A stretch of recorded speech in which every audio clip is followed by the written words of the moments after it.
Benedicite Dominus, and welcome to question 166 of the Secundae. The topic for this lecture is studiousness, and I am Dr. Thibault. So studiousness, we finally have moved on from humility. It felt like for a part of a potential part of temperance, humility went on for, five questions for humility. So we are moving on to Studious, which is very short, only 2 articles, and it's opposing vice, which is curiosity, which only has 2 articles. So this moves much quicker. Modesty Movement, it's also only 4, and Modesty of Apparel only 2, and then the precepts of temperance, which is only 2. So we'll be done in a blink of an eye at this point. So let's move on to studiousness. So studiousness, it means to study, right? To have a disposition of study. It's commended as a virtue, and it denotes a keen application of the mind to something. It's working your way through the Summa, that's studiousness. Working your way through the Bible, studiousness. It's this line from the Gospel of Matthew, where thy treasure is, there is thy heart also. Now, you might not have a financial treasure, but your time of your life is your treasure. Right? So what do you give your time to? What you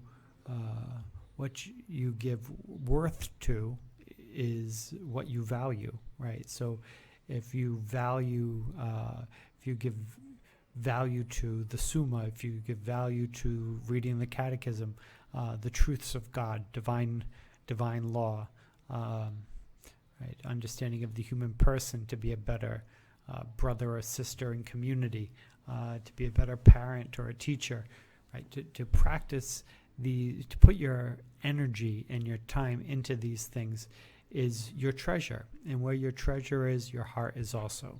So, what are you valuing? What do you consider worthy of that time? So, studiousness is saying pick the right things to study. This all unflushes in the next 3.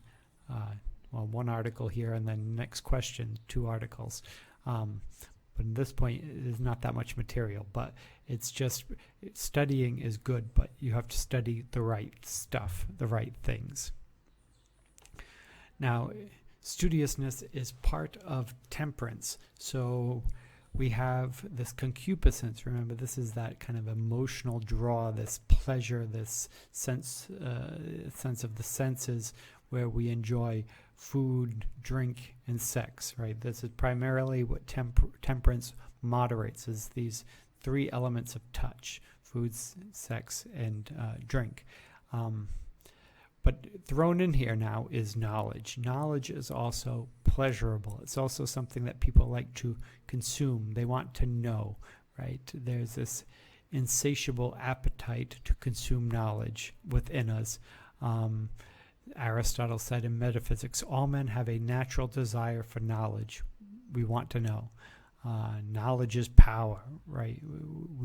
We want to obtain that information, that knowledge. But what do you want to learn, and to what extent, right? So studiousness moderates excess and deficiency. So an excess could be curiosity, which is the next thing we will cover as the vice. Curiosity. You want to know too much about too much. If you go on the dark web or something like that, you can find out about taboo sexual things, or drugs, or weapon trafficking, and who knows what, right? You could say, well, I'm just going to look. I just want to see. There's no need to see that, right? It's just an excess. It's an excess of knowledge. It's an excess of information that you just don't need to know, right? It's not time well spent. You only have so much you can fit in your head. That's not worth it, right? You'd be much better off reading the lives of the saints than going on the dark web. There's nothing that you need to be on there for. Same thing with tabloids, and if you go down your Facebook feed, the majority of the stuff that's on there is just too much information, right? It's this information overload that we deal with as a society. We're taking in too much stuff that we don't need, and not enough of the stuff that we do need, right? If you went down your Facebook feed and it was just filled with lives of the saints and encouraging lines of scripture and things to help with an examination of conscience, then this would be wonderful. You couldn't get enough of it, but it's not. It's just filled with mostly, junk, right? It's not anything you need to know. So studiousness balances that, right? Not too much, and then also not too little, right? If all you do is, stare at the wall all day, that's probably not good either. It's the proper balance of these things, right? Even if you're a Carthusian, there's a certain balance of the day of praying, silence, study, meals, community prayer, work, right?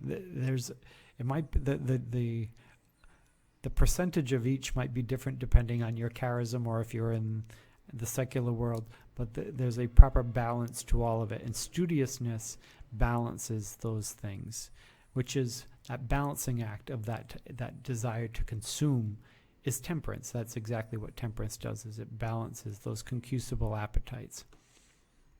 So in conclusion, knowledge is a matter of studiousness. A studious person is a consumer of knowledge, which is in general good.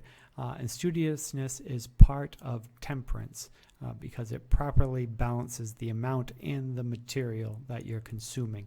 This might all make more sense if you watch ahead to question 167 when we get into curiosity, which is the vice associated with the virtue of studiousness.